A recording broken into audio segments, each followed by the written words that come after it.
नमस्कार। इस खास एजुकेशनल एनालिसिस में बहुत बहुत स्वागत है। आज हम भावनाओं और उन गट फीलिंग्स से थोड़ा आगे बढ़ेंगे और चार्ट रीडिंग की एक बहुत ही लॉजिकल और स्ट्रक्चर्ड दुनिया में कदम रखेंगे। मार्केट में नॉइज यानी शोर तो बहुत होता है ना, लेकिन आज हम सिर्फ और सिर्फ डेटा की खामोशी को समझने की कोशिश करेंगे। तो चलिए फटाफट आज के एजेंडे पर नजर डालते हैं। सबसे पहले डिकोड कैंडल्स फिलॉसफी को समझेंगे, फिर एक जरूरी सेबी डिस्क्लेमर और उसके बाद निफ्टी 50 का टॉप डाउन एनालिसिस।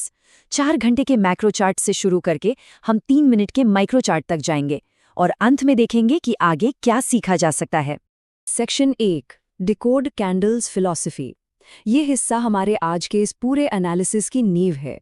हम सब जानते हैं कि मार्केट में अक्सर लोग भावनाओं में बहकर फैसले लेते हैं, लेकिन हमारा मुख्य लक्ष्य मार्केट के बिहेवियर को एक सिस्टमैटिक तरीके से समझना है। कैंडलस्टिक्स और एडीएक्स जैसे टूल्स का अगर सही इस्तेमाल किया जाए तो एक बहुत ही सॉलिड डेटा ड्रिवन नज़रिया विकसित किया जा सकता है। और यहीं से एक बहुत ही बेहतरीन विचार सामने आता है, जहां सीखने का आधार भावनाओं के बजाय विश्लेषण पर केंद्रित होता है। बस यही वो माइंडसेट है जो हमें इस पूरी स्टडी के दौरान बनाए रखना है। आगे की सारी चर्चा पूरी तरह से निष्पक्ष डेटा पर ही आधारित होगी, कोई इमोशन नहीं, सिर्फ फैक्ट्स। आगे बढ़ते हैं सेक्शन 2 की तरफ, क्रूशल सेबी डिस्क्लेमर। असली निफ्टी 50 चार्ट्स देखने से पहले कंप्लायंस और रिस्क वार्निंग की बात करना बहुत जरूरी है। यहाँ एक बात बिल्कुल साफ कर देना जरूरी है कि इन चार्ट्स और इस सामग्री के निर्माता सेबी यानी भारतीय प्रतिभूति और विनिमय बोर्ड के रजिस्टर्ड निवेश सलाहकार नहीं है।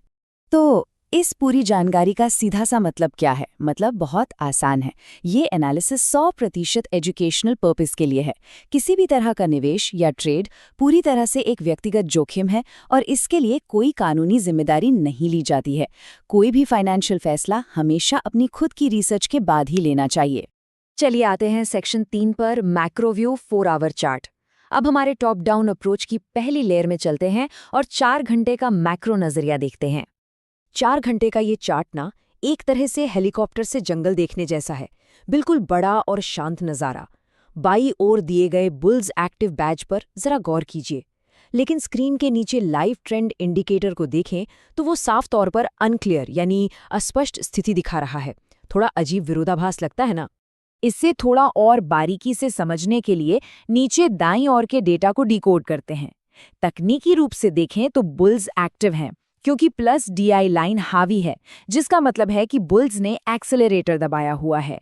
लेकिन एडीएक्स को देखिए, जो कि एक तरह से ट्रेंड का स्पीडोमीटर होता है, वो बेहद कम है, सिर्फ 11.84। इसका सीधा सा मतलब ये हुआ कि गाड़ी का मुंह बुल्स की तरफ जरूर है, लेकिन उसमें कोई स्पीड या ताकत नहीं है।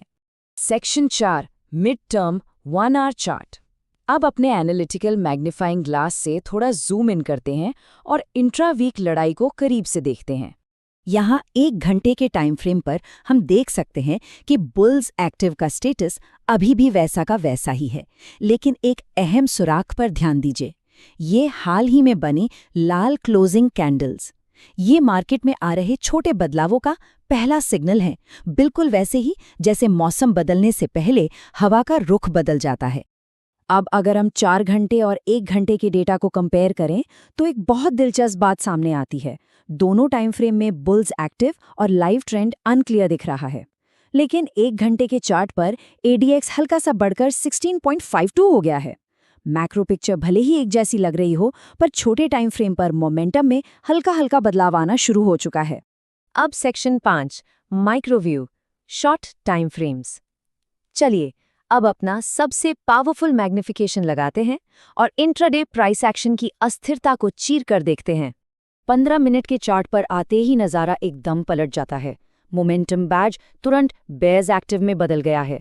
यहाँ एडीएक्स बढ़कर 17.35 पर पहुंच गया है और माइनस डीआई 22.44 पर हावी होता दिख रहा है। ये एक बहुत बड़ा इंट्राडे शिफ्ट है।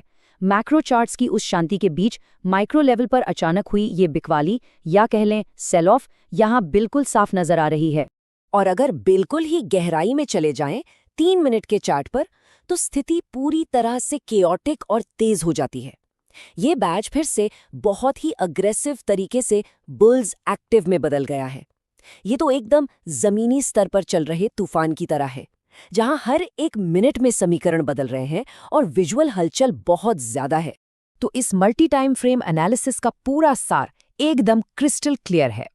4 घंटे और 1 घंटे पर बुल्स एक्टिव हैं, 15 मिनट पर बेयर्स हावी हो जाते हैं और फिर 3 मिनट पर वापस बुल्स का कंट्रोल दिखने लगता है। ये बहुत ही बेहतरीन तरीके से साबित करता है कि बिना टॉप डाउन एनालिसिस के सिर्फ किसी एक टाइम फ्रेम के भरोसे बैठना ट्रेडर्स के लिए कितना बड़ा धोखा साबित हो सकता है।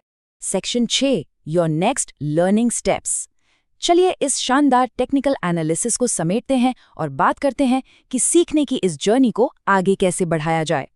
हमेशा याद रखना चाहिए कि ये पूरी वर्कफ्लो असल में एक एजुकेशन बेस्ड अप्रोच है। इसका मेन मोटिव यही है कि चार्ट रीडिंग को अधिक लॉजिकल और व्यवस्थित बनाया जाए ताकि हम सभी डेटा को बिल्कुल स्वतंत्र रूप से पढ़ सकें। अगर ये सिस्टमैटिक एनालिसिस काम का लगा तो इस एजुकेशनल इनिशिएटिव को सपोर्ट किया जा सकता है। वीडियो को लाइक, कमेंट, शेयर और सब्सक्राइब जरूर करें। और हाँ, निरंतर शिक्षा के लिए टेलीग्राम चैनल @decodecandles पर भी जुड़ा जा सकता है ताकि नॉलेज का ये फ्लो हमेशा चलता रहे। यहाँ एक बहुत ही गहरी बात छिपी है। देखिए, मार्केट के बिहेवियर को सही मायने में समझने के लिए कोई शॉर्टकट नहीं होता। किसी भी एजुकेशनल कंटेंट को गहराई से समझने के लिए खुद का समय देना और स्वतंत्र अवलोकन यानी अपना खुद का ऑब्जर्वेशन सबसे ज्यादा जरूरी है। और बस इसी के साथ हम इस एनालिसिस के अंत तक पहुंच गए हैं। जाने से पहले बस एक सवाल छोड़कर जा रहे हैं। क्या मार्केट के व्यवहार में महारत हासिल करने के लिए वो ज़रूरी समय और ऑब्जर्वेशन देने की तैयारी है? भावनाओं में बहने की बजाय एक सिस्टमैटिक चार्ट रीडिंग अपनाने का शायद यही बिल्कुल सही समय है। अपना कीमती समय देने के लिए बहुत बहुत धन्यवाद और इस लॉजिकल सफ़र में लगातार सीखते रहें।